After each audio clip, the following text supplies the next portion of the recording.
Bonjour amateurs de savoir inutile. Une boisson chaude, ça vous dit?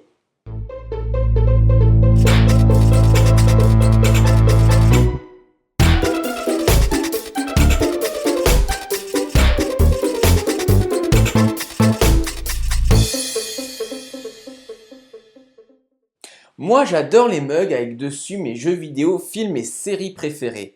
Et un autre truc que j'adore, c'est les énigmes. Alors je me suis dit, pourquoi pas créer un mug avec dessus une énigme. Les trois maisons de Dutney est une énigme que j'adore et qui ferait un excellent mug. Le mathématicien Henri Dutney la présente comme ça. Imaginons une ville dans laquelle vivent trois familles dans trois maisons. Et comme nous avons beaucoup d'imagination, on va les appeler 1, 2 et 3. Pour vivre correctement, chaque famille a besoin d'eau, de gaz et d'électricité. Ça tombe bien, il y a trois stations correspondant à chacun des éléments dans cette ville. Il faut donc relier chaque maison aux trois stations. Mais voilà, il y a des contraintes de sécurité. Deux raccordements, quels qu'ils soient, ne peuvent pas se chevaucher et on ne peut pas faire de raccordement entre deux maisons ou deux stations. Pour adapter cette énigme sur mug, rien de plus facile, il vous faut un mug, trois pastilles qui symboliseront les trois maisons, trois pastilles qui symboliseront les trois stations, et la question est comment faire les raccordements.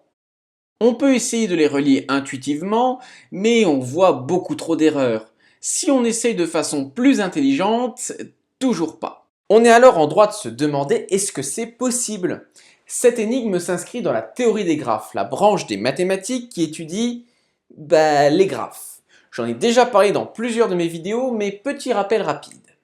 Un graphe, c'est un ensemble de points reliés par un ensemble de sommets d'une certaine façon. C'est exactement notre cas. On a des sommets, les maisons et les stations, que l'on veut relier par des arêtes, les raccordements. Et on veut que le graphe respecte la propriété de ne pas avoir deux arêtes qui se chevauchent. Eh bien, ces graphes-là, je les trouve géniaux car ils respectent tous ma formule préférée des mathématiques que je vous avais présentée il y a de cela pas mal de temps. S moins A plus F égale 2. Qu'est-ce que ça veut dire? Si vous dessinez un graphe, vous obtenez un nombre S de sommet, A d'arête et F de face. Eh bien, si ce graphe n'a pas d'arête qui se chevauche, vous ne pourrez que constater que S moins A plus F est égal à 2 et ça tout le temps. Ça veut donc dire que si une solution à cette énigme existe, elle doit vérifier cette égalité. Or, on connaît déjà plusieurs informations.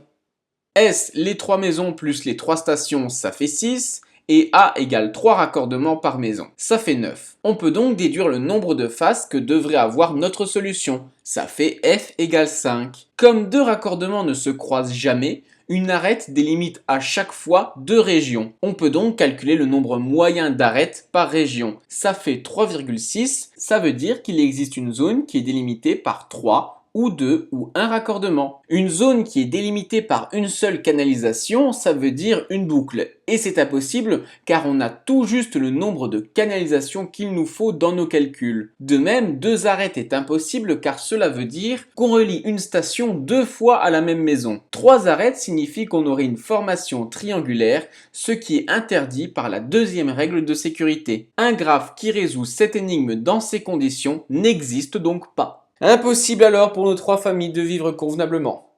Mais voilà, en soi, elles habitent sur Terre, une sphère. Peut-être qu'il existe une configuration avec une canalisation qui fait le tour de la Terre. Oui, ça doit coûter cher, mais il faut ce qu'il faut. Sauf que c'est toujours impossible de trouver une solution. Il y a toujours des raccordements qui se chevauchent. Mais tout n'est pas perdu pour nos trois familles, il leur suffit de déménager sur la planète Thor. Non, pas celui-là. Voilà. La planète Thor en forme de donut. Si on reprend notre configuration, on peut trouver une solution au problème. Eh bien, si j'ai choisi cette énigme pour en faire un mug, c'est pas pour rien. Il se trouve que du point de vue mathématique, plus précisément du point de vue topologique, un mug et un Thor, c'est la même chose. En clair, il est possible de déformer l'un en l'autre en gardant toutes les propriétés fondamentales. Propriétés fondamentales, c'est un peu difficile à expliquer, mais ici ça implique que si une solution existe sur le Thor, par déformation, elle existe sur le mug, et la voilà. Voilà ce que donne l'énigme sur le mug une fois résolue. Il fallait donc utiliser l'anse et le fait que le mug est une partie cylindrique. Il suffit alors à nos trois familles de construire leur maison sur une sorte de tasse cosmique. le fait que du point de vue topologique, un mug et un Tor, c'est-à-dire un donut, soient équivalents, a entraîné une blague assez connue dans le monde mathématique. Un mathématicien topologiste rentre dans un bar. Il commande une tasse de café et un donut. On lui sert sa commande, mais pourtant celui-ci s'énerve. Mais enfin, vous avez oublié ma tasse de café et pourquoi est-ce que vous m'avez servi 2 donuts? Voilà, je ne saurais pas dire si elle est drôle, mais au moins maintenant vous la connaissez et vous la comprenez. Alors vous aussi, la prochaine fois que vous voudrez souscrire à un abonnement d'eau, de gaz et d'électricité, vérifiez sur quelle planète vous vous trouvez, mettez-vous d'accord avec vos voisins, mais surtout, n'hésitez pas à briller en société. A plus!